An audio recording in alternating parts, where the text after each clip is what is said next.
విజయవాడ ఉత్సవ్కు ఆలయ భూములు వినియోగిస్తున్నారంటూ దాఖలైన పిటిషన్ను సుప్రీంకోర్టు డిస్మిస్ చేసింది. వ్యవసాయ భూములైతే రాష్ట్ర ప్రభుత్వం సంబంధిత ఆలయ అధికారులు చూసుకుంటారని జస్టిస్ విక్రమ్నాథ్ నేతృత్వంలోని ధర్మాసనం వ్యాఖ్యానించింది. మూడో వ్యక్తికి అభ్యంతరాలు ఏంటని అసహనం వ్యక్తం చేసింది.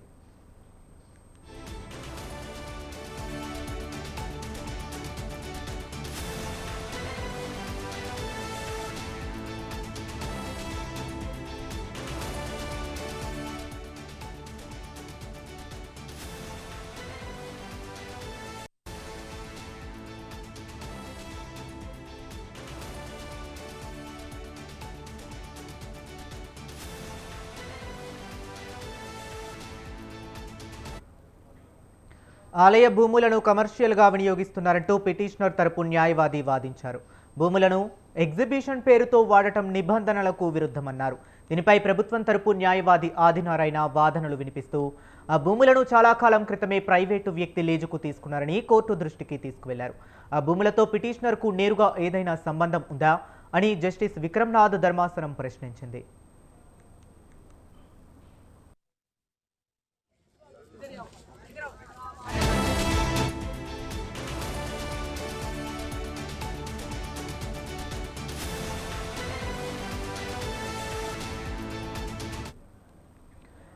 ఎవరికీ సమస్యలు లేవని, కలెక్టర్ నేతృత్వంలో ఏర్పాటైన సొసైటీ ఆ భూముల నిర్వహణ చూస్తుందని ఆదినారాయణ తెలిపారు. కార్యక్రమ నిర్వహణకు 56 రోజులకు 45 లక్షలు దేవాదాయ శాఖకు చెల్లించారని పేర్కొంది. భక్తుల పేరుతో అభ్యంతరాలు వ్యక్తం చేస్తూ పిటిషన్ దాఖలు చేశారన్నారు.